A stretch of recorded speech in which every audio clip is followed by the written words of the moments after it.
This is Phantom Electric Ghost, and we're live on the air with Rachel Varitimos. And I want to welcome you to the Phantom Electric Ghost podcast. How you doing tonight? Thank you for having me. I'm doing so well. I'm excited to be here. I want to let people know we do have your hyperlink there, but it's a little detailed, so I'm not going to actually, relay every little bit of it. But that will be clickable for those of you that watch the podcast or look at it after. We're live on Facebook, YouTube, and Twitch right now. So in those podcast descriptions, you'll be able to click on that. Also, let people know that scrolling below is a Newsly coupon. We are a featured podcast on that podcast platform. If you use coupon code GHOST, you can check that out for free for a month. But again, thank you for being on the podcast tonight. We always ask anybody who's on the show a couple questions before we dive into their story. We always ask, like, what motivates you and why do you do what you do?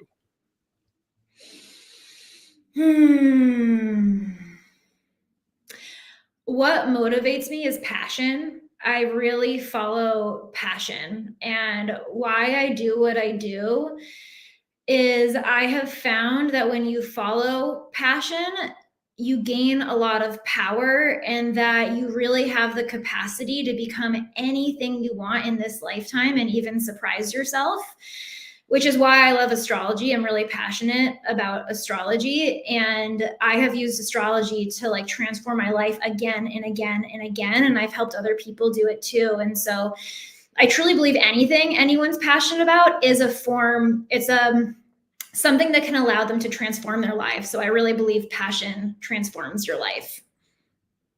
I think that's an awesome thing to actually, be what you're passionate about. Being a musician, I'm passionate about music, and I never stopped. I was 17 years old, got into, clarinet. Now I'm a keyboardist, I'm a synthesist. And a lot of my friends who were 17, they stopped by the time they were 22 or 23 if it wasn't really doing maybe their short-term goal of being big. But I just like playing. I like playing my piano. So I found a way to just keep on doing it.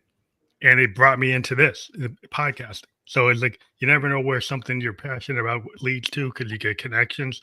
But it's the whole idea of an evolutionary astrologer. Can you kind of talk about what's an evolutionary astrologer? Yeah, so I believe that astrology can help us evolve and transform our life. And so an evolutionary astrologer, they use a certain part of your birth chart. So there's so many different aspects to someone's birth chart. You're so much more than just your sun sign, which is why I was even talking to you before this podcast. And I was like, you're so passionate. You have to have Leo in there, and why I needed to look up your birth chart. And you did have Leo in there.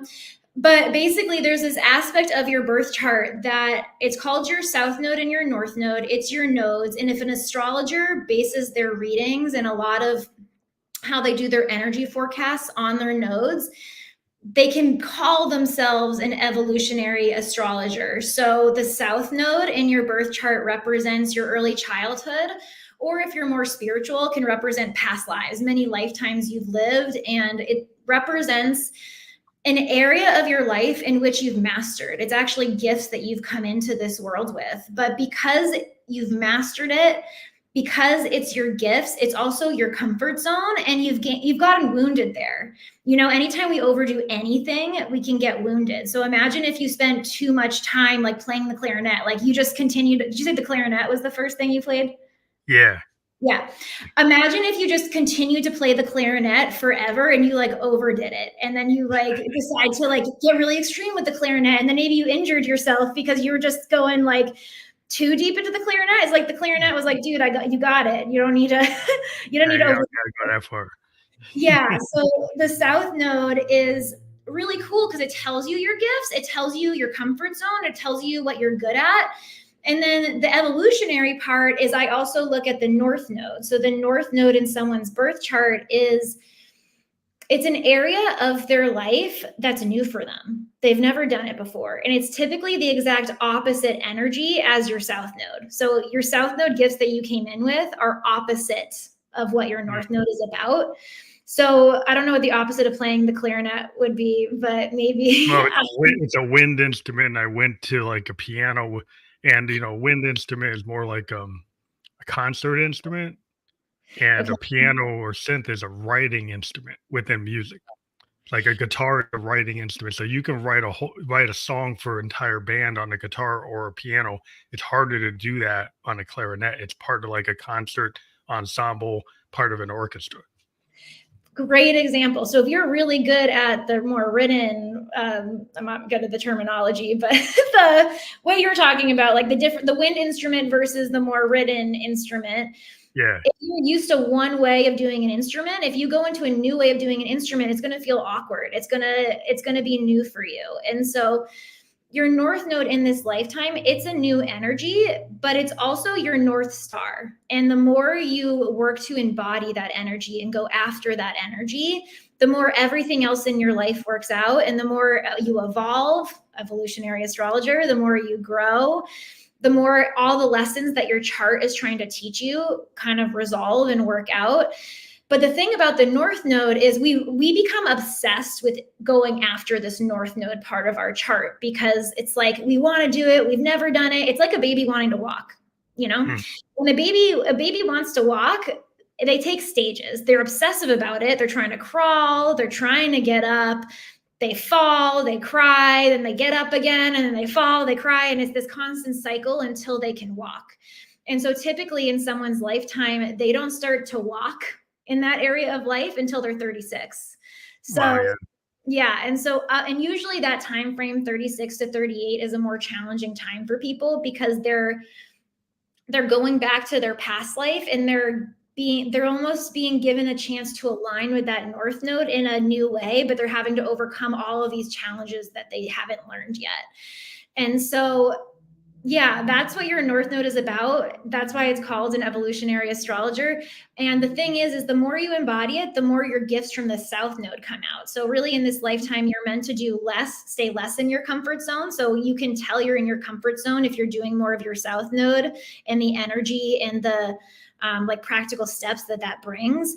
And then you know that you're evolving and growing when you're doing things in alignment with that north node, but you're meant to bring the gifts in from your south node. You're not supposed to make it go away completely. Like Oh, those. you have to have a balance. Well, it's like everything is like I'm a Buddhist, so it is about balance in Yeah. terms of yeah, a lot of what you deal like, as an artist, David Bowie always talked about this idea that he was asked in an interview, like, why are you always changing? And he said, well, I like to tread water. He's like, what do you mean? He's like, I like to tread water as an artist. I'll go somewhere where I'm not the best. I'm going Mhm. to hang around with people who are better than me. Like he actually worked on Young American Song. He worked with Luther Vandross that had a better technical voice than his. He Mhm. worked with Brian Eno, who was a better producer than he was. Right. He worked with like Lou Reed, who actually was a better lyricist than he was. He worked with Mhm. Stevie Ray Vaughan, who was a better than he was. So he was willing to go put himself in places with people that had abilities that he wasn't like intimidated. He actually wanted to push himself or stretch into areas or genres that he wasn't the best in, which Yeah, I he wanted try to evolve. Yeah, so kind I of bet you, exactly. I bet you him stretching in that way was doing part of his north node. People, when they stretch themselves and tend to go after certain things, I find that they are embodying their north node without even trying. And now I'm curious about what his birth chart is. So I'll look that up after the show. I was always really impressed with the willingness to not just play it safe. Because a lot of people would like once they do something, they'll phone it in. Like I could just stay in this style and everybody likes it. And another Mhm. artist that was like that was Prince. Like he Purple Rain, he's like 8 million records. Then immediately after that, he did Around the World in a Day, the psychedelic like Sergeant Pepper record. He only sold like 2 million. And people thought he failed. And he's like, I didn't want to do Purple Rain 2. And he was like that in his career. He would go like change his persona, kind of like Bowie. He would change like from the kid to this other character to this other character. He'd have totally different outfits, different vibes, different sounds, different everything. And you were like, well, why are you doing that?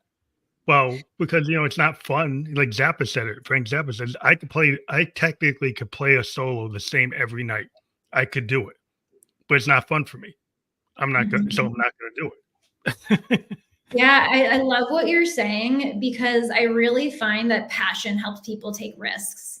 in their lifetime. And it's so important to be passionate about what you're doing because it gives you that energy to take those risks, to, you know, keep working with those people who are above you that make you feel not good, or to like switch up what you're doing all the time. Yeah, totally. The thing about vulnerability, like I talk to a lot of creative people, from like authors, poets, songwriters, actors, film director. The biggest thing about trying to be authentic is willingness to be vulnerable, Mm-hmm. willingness to actually make mistakes, and Mm-hmm. actually, you know, look at it and say, hey, no, that's not a mistake, it's an opportunity, right? That it's a, you know, what we in music we call things like happy accidents, because it's not that we actually made a mistake. It actually, like, hey, that chord maybe didn't fit, but it made me think of a different way to voice the song, and now I'm gonna do it. And I didn't plan it. It just happened, and like, oh, now I'm gonna go with it. And it's like how you can recover. It's like you, instead of just starting and stopping, that you can actually, you know, be in the moment, kind of in the flow state. And you know, some people can't be in the flow state, but other people, like, we kind of live in the flow state. Yeah, totally. I mean, I feel like all the magic happens in the unknown, right? Like when you surrender, we're actually in a portal right now. That's very much that energy of asking people to jump into the unknown and to surrender, and that's where the magic is. So, totally. It was like the muse. Like, I'm a big fan of the Victorian poets. When I first got into creativity, I was really into William Blake. You know, songs of essence, experience, tiger, tiger, those type of poems. And the whole idea of the Victorian poets is they had a lot of layers, and they talked in code. You know, some, because they were in the Victorian era, so sex was little death. You know, Mm-hmm. they would talk about things and code it, and they would have these layers. But they also had the idea of the looking glass self, that you would go into the mirror and look at that other you, and to represent your work in that other you. So it's going to be a challenge. It's like you're going to code things, but you're trying to tell the truth, but you're in the Victorian era, so you're limited how far you could go. But you still tried to tell it. Mm-hmm. Yeah, it makes me think of, in astrology, there is a planet in everyone's birth chart, including your birth chart, called Pluto. And Pluto is the planet of death and rebirth. It's the planet where like your whole life can come crashing down when Pluto's hitting your chart. Like it's the planet of death. Mm, Like mm, people could die, things can get taken away from you. And the thing about Pluto is when Pluto's impacting your chart, it makes you face your biggest fears. It makes you face your shadows, all the stuff that you hide because you think it's bad. And so you stuff it down and you're like, no one look at it. And what Pluto does is it's this part of people's chart that where they are more in control. They don't want to let go of control. And mm, through control, they don't have the power of Pluto. Pluto actually is about two sides of the same coin. It's about how one side is control and the other side is power. And the way you get to power with Pluto is through vulnerability, mm. speaking your truth. It's like speaking the things that you're most afraid of out in the Yeah, open, being vulnerable about it.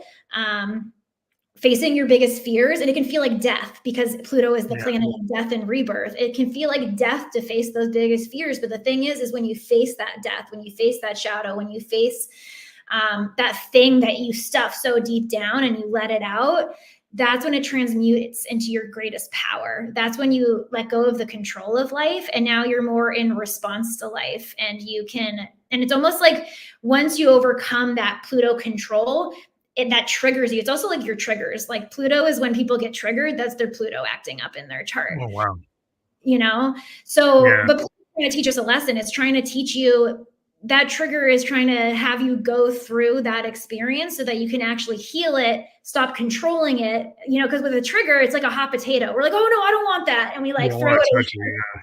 Or like controlling. We're like, okay, you have to act differently because that didn't make me feel good and blah, blah, blah.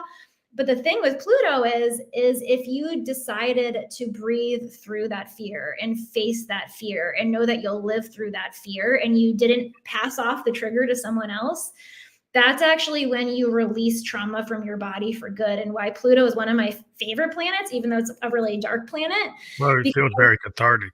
you know. It's so cathartic. Yeah, because you're empowered after. Like nothing can ever trigger you again once you face a Pluto trigger. And to me, that's like so exciting.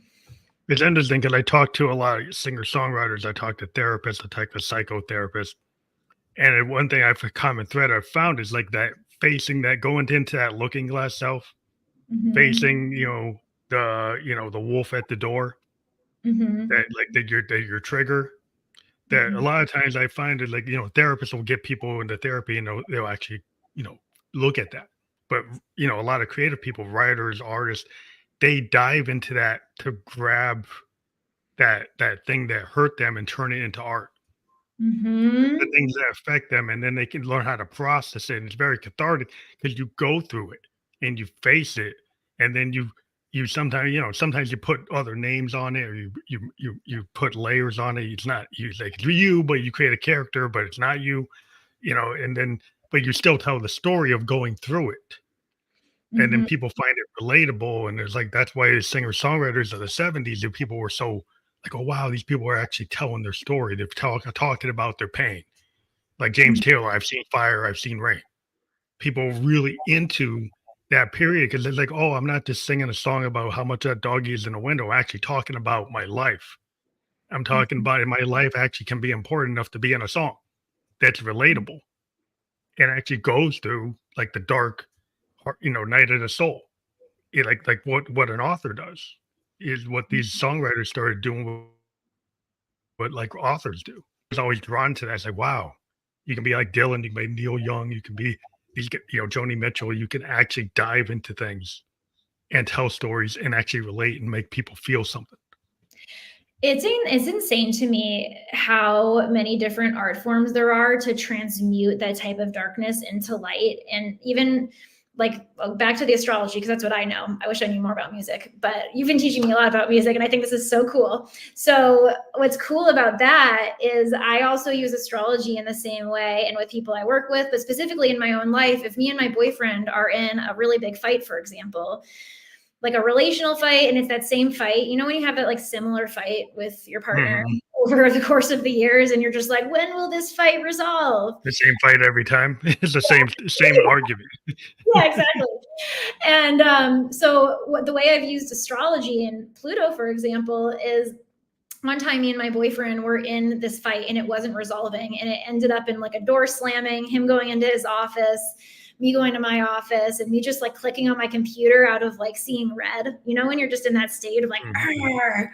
Yeah. And I know it happens. And so I decided to check the astrology and see what was going on in the sky, because that's how I like to use astrology, is to see how can I use this to learn a lesson in what's going on right now? Like, what am I meant to learn? What's going on in the sky? Because I really look at astrology as energetic currents in the sky, just like the ocean, like sometimes there's a Mhm. riptide, and so you don't want to go in the ocean. Sometimes the ocean's really calm, but it's an energetic current like that with limitless possibilities. And so that one time when my boyfriend and I were in a fight and I looked at the astrology, I saw Pluto, the planet we're talking about, was making an aspect, which is basically like saying it's having a conversation with the moon, and the moon represents our emotions. Mhm. And represents like what we need to find emotional stability and feel safe and all of those things. And because I saw there was a Pluto aspect in the sky at that time, and I knew I could have the opportunity to transmute this like fight finally, and it could be finally be done if I went back in there and faced it. It gave me the strength to go back in there and face it. So I went back in there and I said, "You just tell me your side." And I was quiet and I breathed. And then, literally 10 minutes in, it started with, like, "You're wrong." Like, obviously, it was him projecting onto me. And then it turned into the deepest cry I've ever seen my boyfriend have around his father, who passed away when he was 23. And turns out this whole fight we've repeated had nothing to do with me. It was just a manifestation of his dad dying. And Mm. it He was was the triggered by something. He's yeah, triggered by a yeah, word that brought him to that moment. yeah, yeah. And so that was such a deep release for him, one of the deepest releases he's had around his dad. And it was a deep release for our relationship. We've never had that fight again. And it's only because I knew to go back in there because of an energetic potential in the skies, probably similar to a musician who's like, I'm Yeah, it's feeling the this right now. vibes. What can I Well, it's trans-" the vibe. Like what we feel is like I think a lot of people, there's like I don't know, there's frequencies in the universe, right? Mhm. And when you walk in a room, right, and you have that bad vibe, and you haven't, it's nonverbal. You pick up there's a bad vibe coming from this person, or coming from the Mhm. room, or coming from like the scene, and Mhm. you like, why is that? Because like we are able to pick up frequencies.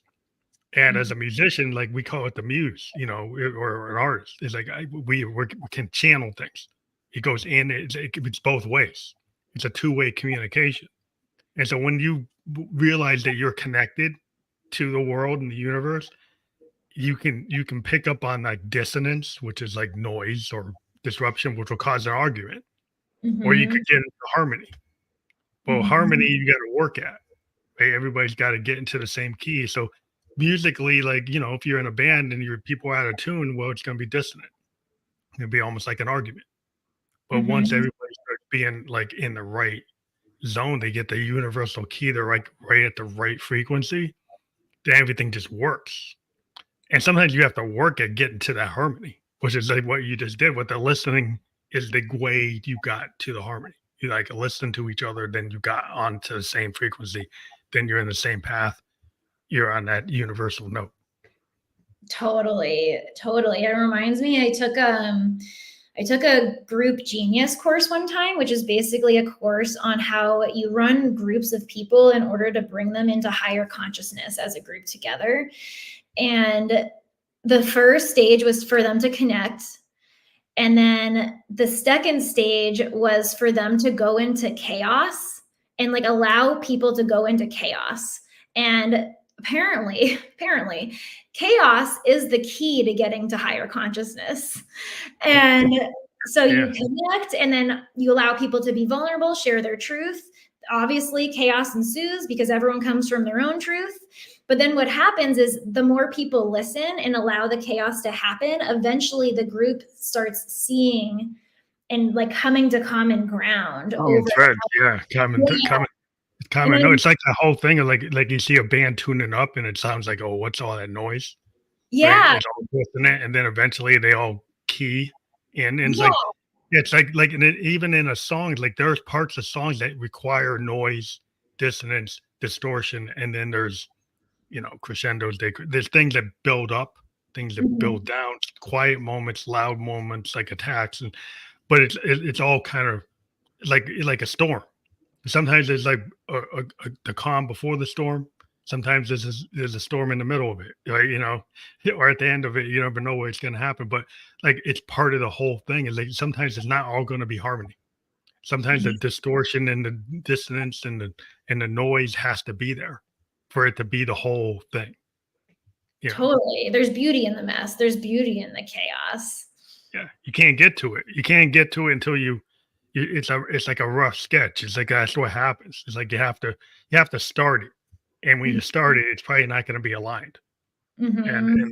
that's what people, the problem is like people want perfection in their Mhm. relationships at the microcosm and the macrocosm. People want things to be ideal, but then Mhm. they're not living with what is actually happening at that moment. They're projecting the next moment. Well, you probably have to go through your moment, that moment before you get to the next moment. But we're so trying to project to the next moment that we don't actually like live and understand the moment we're in. 1,000%. Like if you want to, that's what part of that evolutionary astrologer and that the child trying to walk analogy I gave, right? Like the child keeps falling. Like falling is a part of the process. I'm sure for you and musicians, like it's the same thing. Like you suck, then you get better, then you Yeah. suck more, then you get better, and it's the same thing. Well, it's like practice. It's like what people forget. You think about an athlete, right? They sit there doing 1,000 hours of trying to get that 3-point shot to its muscle memory. Musician Mhm. does the same thing. You play that bass so you don't have to even look at it. Play guitar so you don't have to play the piano. You don't have to even look at it. You know the chords. You don't have to even know where you are. You just know where you are.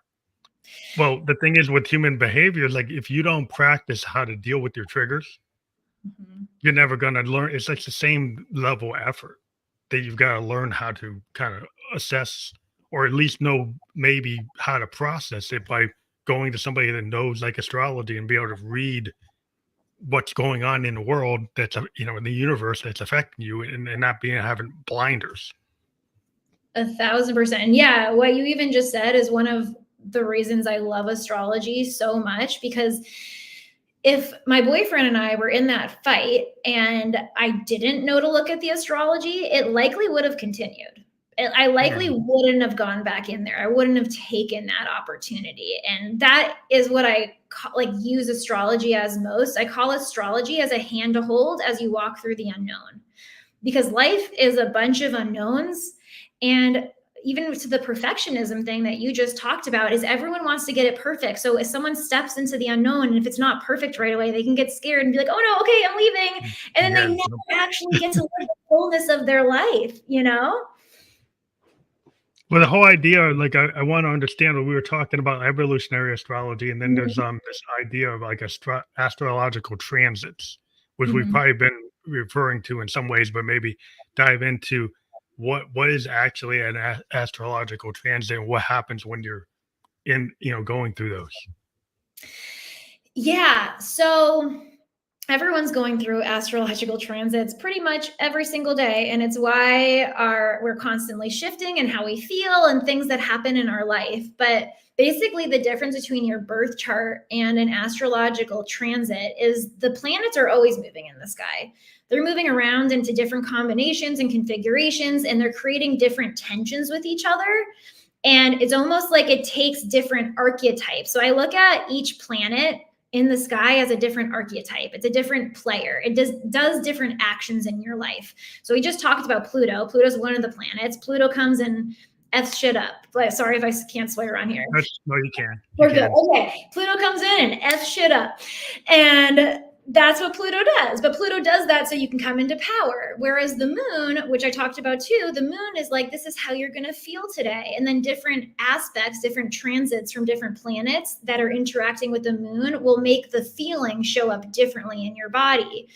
Then we have planets like Neptune. Neptune is a very psychic planet. It's a planet that holds all possibilities and all timelines. And it's also a planet that can be associated with feeling delusional. And so, certain aspects to Neptune in someone's birth chart or in the sky can make us, like, let's say Neptune, Venus, oh, let me back up a little bit. Venus is a planet of relationships. That's the player that it plays in the sky. It's like relationships. It wants harmony in relationships. It wants to create beauty. It wants to receive money. It wants to receive material things. And it represents just the other people in our life. If there's a transit going on in Neptune, the planet that's very psychic, that has no boundaries, that lives in all possibilities, if there's a harsh angle made between the planet of relationships and Neptune, we can be projecting onto people things that aren't really true. We can be Mhm. not seeing people clearly. People could not be seeing us clearly because Neptune sees all possibilities, and it can be a little delusional and very dreamy. Whereas Mhm. if Neptune, a transit in the sky, is making a harmonious aspect to Venus, like it's in a good, nice flowing angle, then we could have Neptune's also the planet of unconditional love. We could have very loving, like high vibrational conversations with friends, and our relationships can be going really smoothly. And so it's all about the fact that there's different planets in the sky that are moving all the time, that are like Resolve. different players in your life that are causing different combinations of things to happen. And then they also move through different signs. So this is where it gets a little bit more complicated, but we all know there's 12 zodiac signs, right? Like you're a Virgo, I'm a Yeah. Taurus. We're both earth signs actually. But there's 12 signs. There's Aries, there's Taurus, Gemini, Cancer, Leo, Virgo, Libra, Scorpio, Sagittarius, Capricorn, Aquarius, and Pisces. These are 12 different archetypes. So before we got on this call, and I said, you seem to have a lot of passion. You have to have Leo in there. That's an archetype, right? Like I can actually, Mhm. it made me really psychic to learn astrology because now I can pick up on the archetypes in people and be like, I think that's in your chart. And that's why I'm always curious to look it up. But Mhm. basically, the zodiac signs are personalities of the planets. So you knew your sun sign. Your sun is your purpose. It's your life force energy. It's the core of who you are. It is your success. It's your vitality. It's your authority. If your sun is in Virgo, then the core of who you are is more Virgoan. You're going to be a little bit more perfectionistic. You're going to be a little bit more rigid, want to have certain schedule, want to have things timed out, want to improve things and get into the detail of things. And that's like the core of who you are. So like the sun is like the player, right? It represents a player in you, which is the core of who you are. But then Virgo's the personality. And Mhm. so as these transits are going on, I know this is getting a little complicated. Hopefully you're following. Hopefully everyone's Yeah. following. Yeah. Um, as the planets are moving around in the sky, they go into different signs, which gives them a different personality. So if, you know, Neptune is in the personality of Pisces, like it is right now, it's going to take on more of that Pisces personality, which Neptune rules Pisces. So they're pretty much the same energy. But let's say let's say Venus is in Scorpio, because Venus is most associated with the signs Taurus and Libra. But if Venus was in Scorpio, then the relationships are going to take on the relationship things that happen in your life are going to take on more of that scorpionic energy, which is more intense and it's more like facing fears and going deep with someone and being obsessive. Maybe you're like obsessing over someone in your life when you have Venus and Scorpio. Maybe you wanted to control someone in your life because Scorpio can be a little controlling sometimes. But does that make it's like the Yeah. sun Yeah. Yeah. are I mean, I've okay. always, followed like my horoscope and looked at like compatibility of the primary signs, like like my sign's Virgo, and like, well, who am I compatible with, based on what it says, And I never dived as deep as you go. Um, Yeah. but I would follow like multiple horoscopes and be looking, read it every day. I read mine like every night into the next day for the week. So I mean, I'm somebody that actually follows it to a certain degree, not as deep as you do, but more than maybe somebody that doesn't do it at all. So I'm totally like I'm getting. I was like, wow, there's more to it that I probably should dive into. But yeah, it makes a lot of sense to me because I've always been following since I was like, I don't know, 13 years old. I've been Oh, following my wow. horoscope. So it's not something I just started. I've been doing it like most of my life. I'm like 57. So I'm like, I do get what you're saying. It's a complicated thing, so I always have to just keep checking in because I know it took me a long time to get this. So kudos to you. You're Yeah, very you're smart. at like a master's degree, PhD level version of it. I'm like, associate degree. The fact, like, but you knowing as much as you know and then following the horoscopes is cool to me. Has it helped your life to follow the horoscopes? Yeah, I've made, I'm balanced in terms of Mhm. like I look at it and I read what's going on in my life and I interpret it. And I have seen like things that it's predicted. I've seen things that keep me like kind of aware in the back of my Mhm. because I have my bachelor's degree and like I'm a musician, but also like I'm kind of multifaceted. I'm a my day job. I'm a software designer, so I'm like left right brain. And in my art, I have this art career where I'm into music and I'm into podcast thing. It's arts. I try to balance like logic and passion, like the arts and mathematics. So it's kind of like I've always tried to have this kind of balance of like left and right brain and spiritual and logical because I'm in like a logical zone, but I'm also like in music in a spiritual zone. So we kind of trying to figure the balance and harmony of like both of them because I think you can use everything, and so I bet it's like you're really intuitive because you do that. Do you feel like you're intuitive or psychic because you do that? I do pick up on things. I don't know if I'm exactly psychic, but I do kind of pick up on things to a certain degree. I'm aware of it, and I can feel things. I've had deja vu, things Mhm. like whoa, I feel like I can kind of, and I have the vibe. I can kind of pick up vibes of what's going on. like, but I'm part Native American, like Blackfoot Cherokee, so it's some of it might be part of that. And I'm aware of it. I'm aware of my great grandmother being a full blood Blackfoot Indian. So there's certain things I think that come from that being Mhm. aware to like pull into it, where Mhm. you can pull into that idea, like, yeah, you can feel spirit animals, you can feel the universe, you can feel Gaia, that you can, walk in the woods and you feel it. It's different. Mhm. You talk to, feel animals come up to you and stuff, different Mhm. things, and like read it and it's like, oh, this animal come up to me, it means this. If this animal comes up, this insect comes to me, it means that. So I'm kind of into that kind of mindset. Yeah. I love that. It makes life more magical. Yeah. There's nothing wrong with having a little magic in life. No, like, that's to me, that's the point of life. Have fun, make it magical. That's why I like astrology is because I can make everything make sense and magical. Anything happens in any given day, I'm like, oh, well, this is what the Yeah. star says, and it makes my day magical.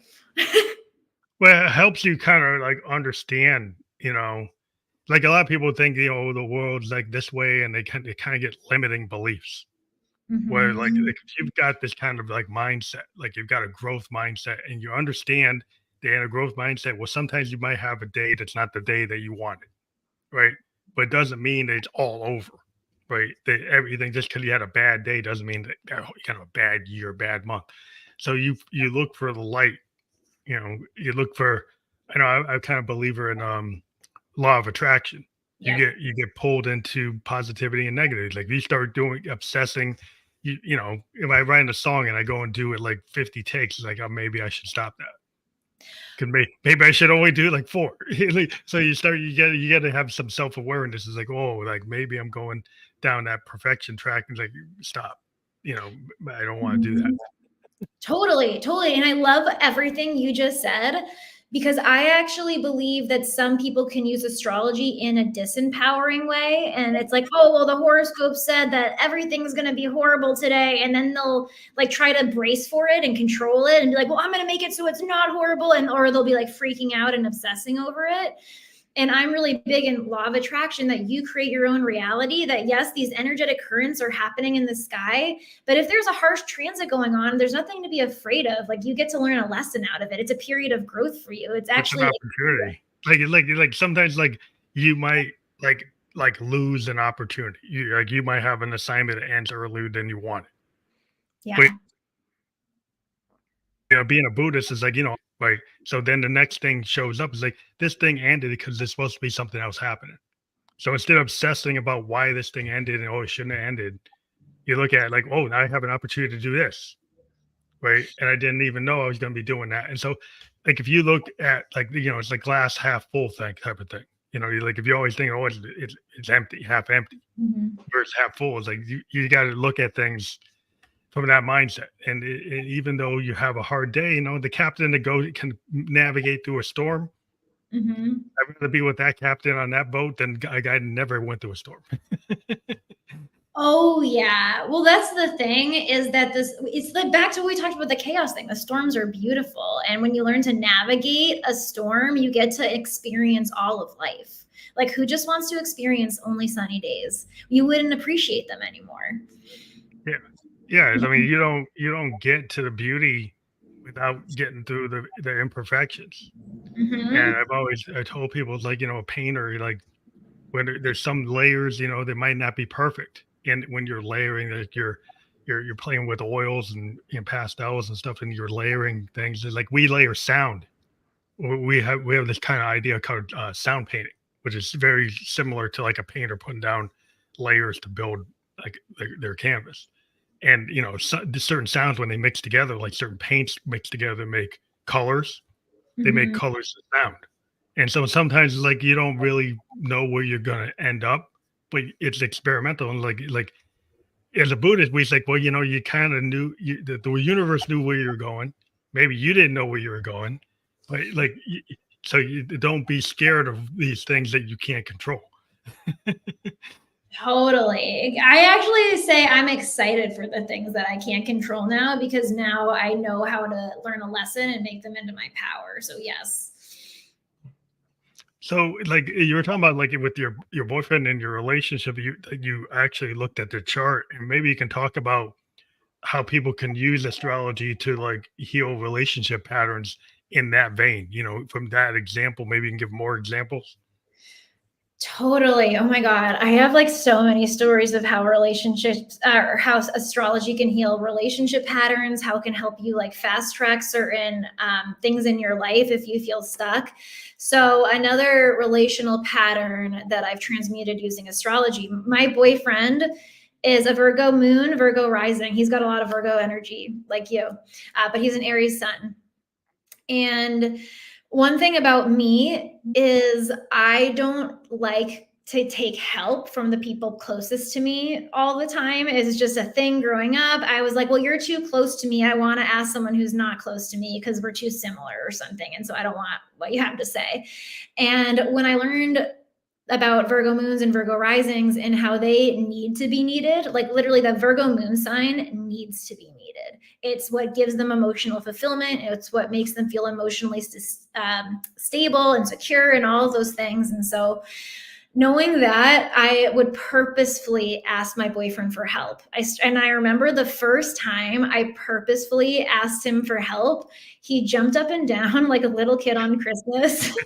And he was like, oh my God, you want my help? Yes, yes, yes, yes. And God, like just seeing him light up alone was so amazing. But also, I mean, I help so many of my clients with relational things. I'll use one of my clients as an example. So one of my clients was in a relationship and her south node, remember we talked about the south node as your past life, your comfort zones.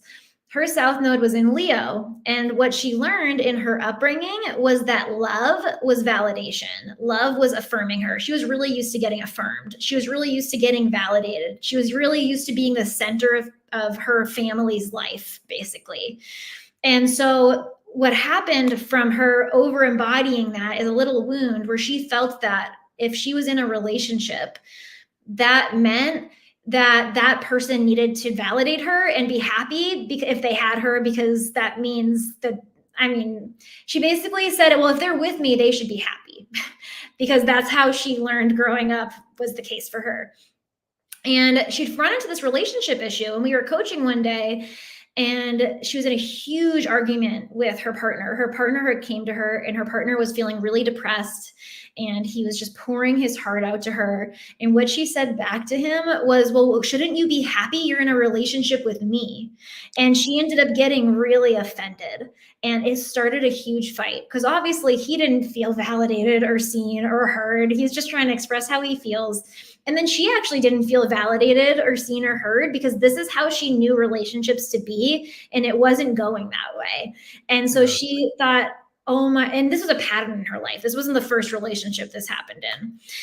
And so I showed her in her chart how that's coming from her south node, which she's meant to leave behind some of that wounding that she had. And she had other aspects going on, which kind of pulled in the whole story that it was related with her dad and her grandfather. So it gave her very specific clarity. And I said, you're a North Star in this lifetime. Your North Node is to transcend your ego, to not need validation, and to be more detached in relationships, to just be there for humanity, wanting to be there for people without needing validation. And it's out of your comfort zone. It's new for you. And like, what do you think about that? And it was really painful for her to hear because anytime your ego gets bruised in that way, it's not easy. But because she saw it playing out in her chart, it allowed her to accept it.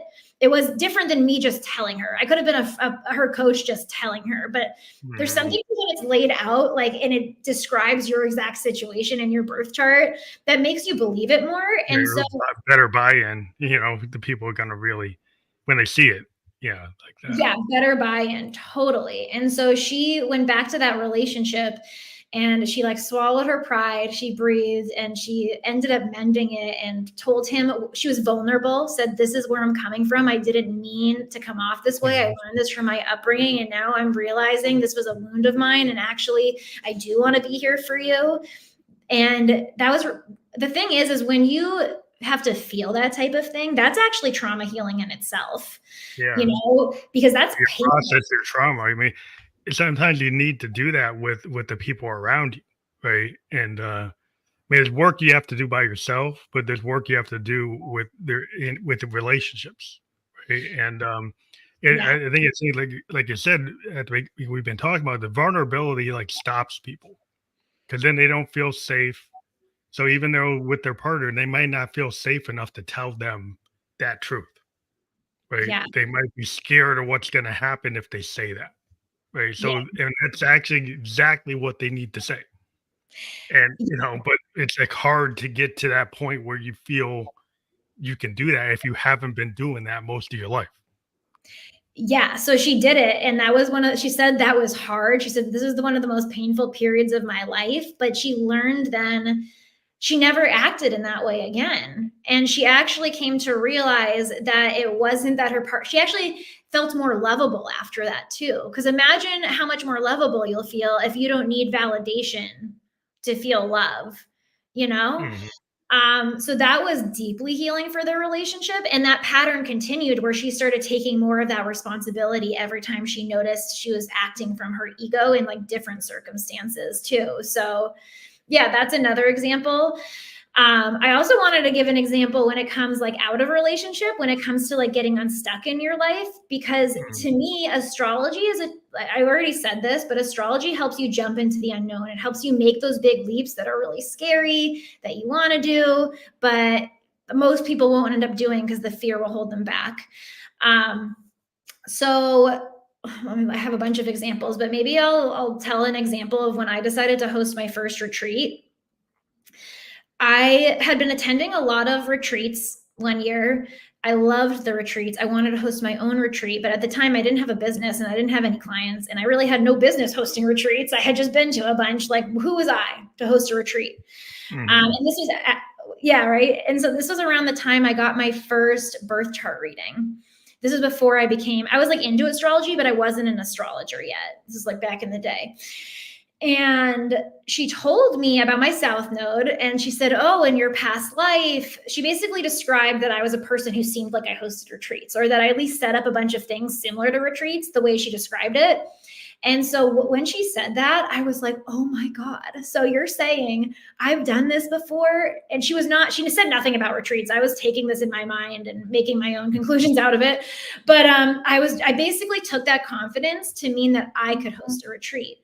And so using law of attraction, because I always use law of attraction with astrology, I was actually at my mentor at the house at the time's house. He's a coach, and he had a bunch of other coaches there too. So it's kind of like at a coach party. I don't know. And he told me to write about my first retreat as if it had already happened a year ago. And so I did. I wrote about it. I got so excited. I ended up reading that manifestation to every single person at that house, like 20 different people. And by the end of it, I thought to myself, I am hosting this retreat. And it's all because of that birth chart reading and now this writing, and it's happening. I went home and I didn't have a credit card at the time. I actually asked my mom if I could borrow her credit card. She said yes. She's the best mom in the world. She let me put my first retreat house on her credit card. And I ended up selling that retreat with 14 people in a month. The whole thing planned, sold out. Why would I don't that I would have never guessed that would have happened. I would have never had the courage to do that.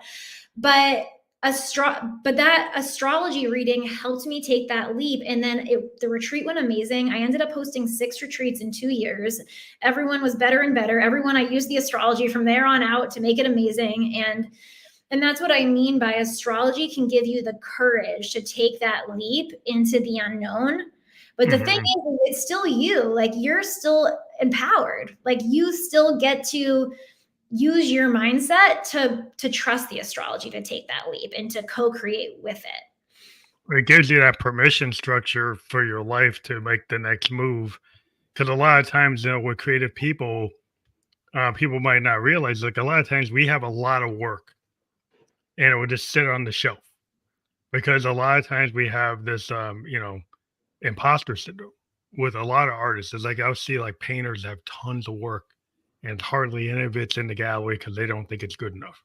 Musicians have tons of songs and they don't think any of them are good enough. And like the ones they won't put out are like the best ones. And it's like they don't give themselves the permission structure because they're like too close to it and they're Mhm. too tied to their limitations.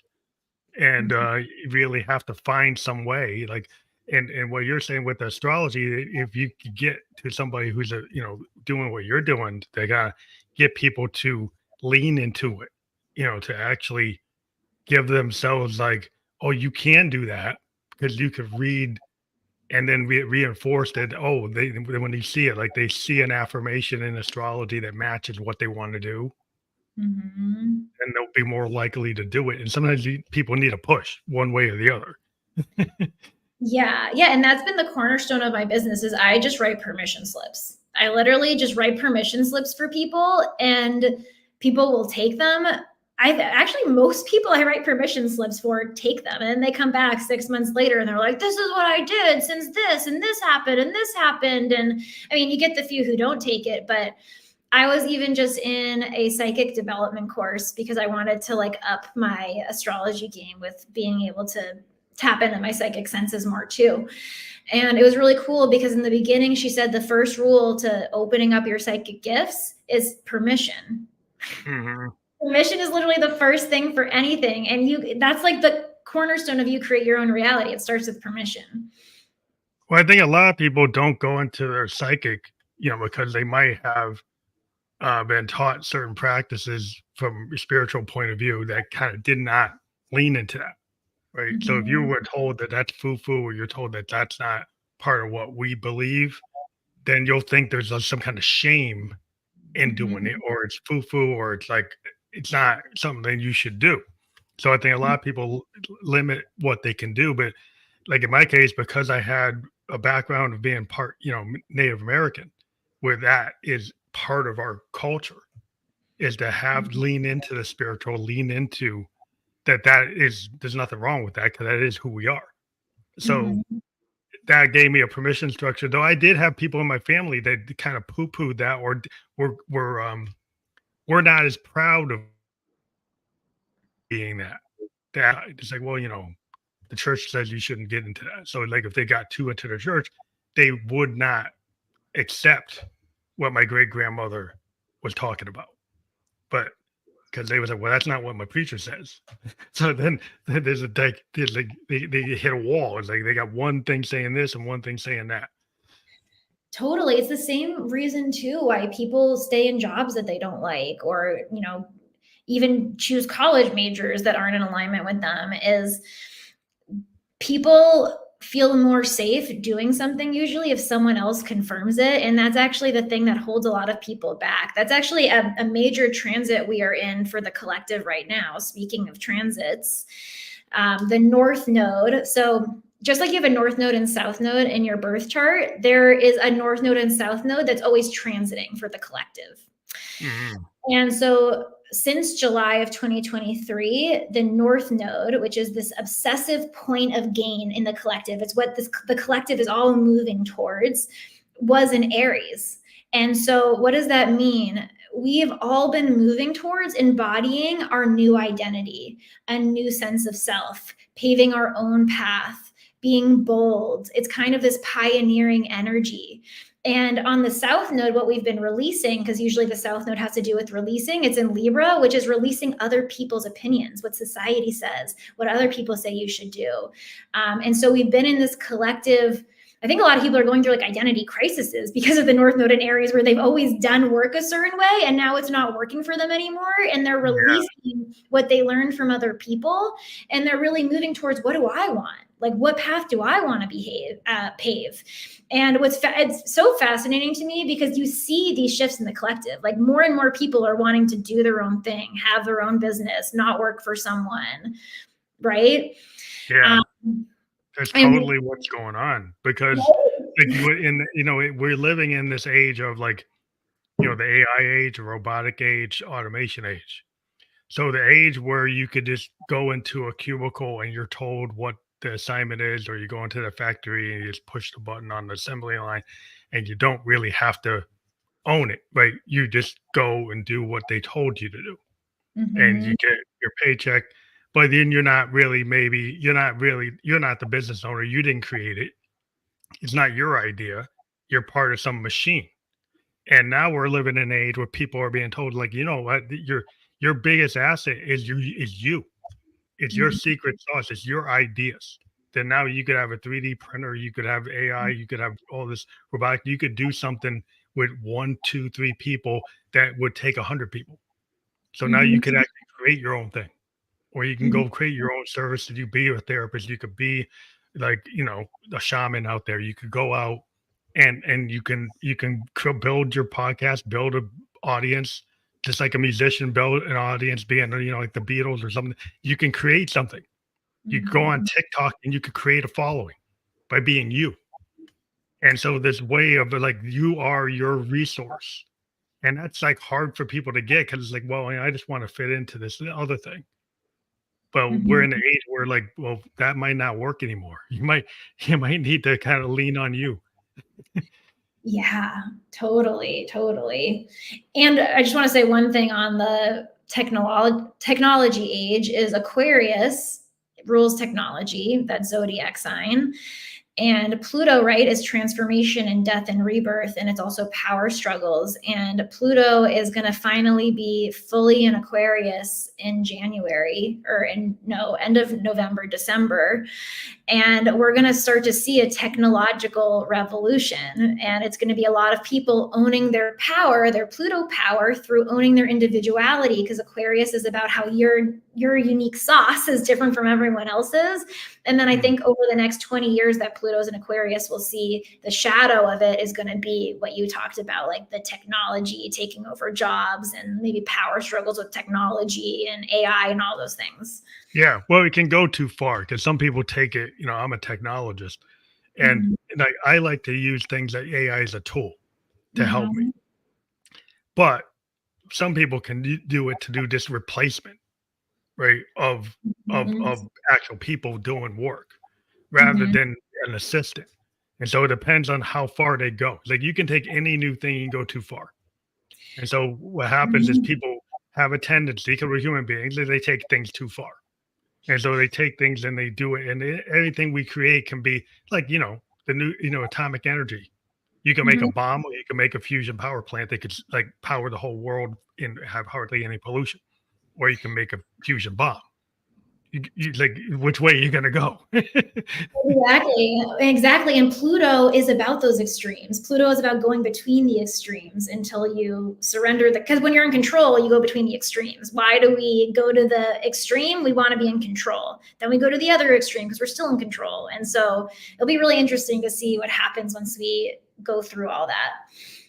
Yeah, I think people are just going to have their sense of humanity. I think humanity always trumps like machinery Yeah. and technology. You still need a human being to be at the rudder, to be at the wheel. When we Mhm. start to say like, "Oh, we don't," then you have to kind of start to look out. So I Totally. think once people realize like the balance level of what is a human task, what is a robotic task, you know, Mhm. what is human creativity? Is it like just because AI could write the song, do you really want an AI singer songwriter or do you want a human singer songwriter? It's cool that AI could be the singer songwriter, but is that something that really moves you? And Soul. yeah, it's like it's about the soul. I mean, humans are about soul, and then like Mhm. computers now at this point don't have it. They don't Yeah. have that soul. And so I think that's going to be the argument going into your ethicist going into the future is like how far do you go with that? And that's where we're all going to live through it because that's where the age we're in. But like if people click on your link, I wanted to kind of focus on that. So it's Mhm. like, is that how people actually book with you? So that link is actually to a free challenge I have because I love helping people use astrology and the law of attraction to change their life. And so it teaches them how to activate joy. But if they want to book a reading, I can send you. Is there a way for me to send you my Yeah, reading? go through the private chat and then type in whatever that link is, and I can put that up right now. So if you go on the private chat and Okay. click on that and you type in whatever that is, I can push that up too. Okay. So this Perfect. one's for the days at the book, there's 7 days of joy activation, but you're gonna send me another one. Yeah, this is if you guys just want a freebie and you want to use astrology to start shifting your life now. And then this is to book a reading with me. I got that one. Grabbing that. So second, get it out there right now. Here's this one. So this one is a calendly.com /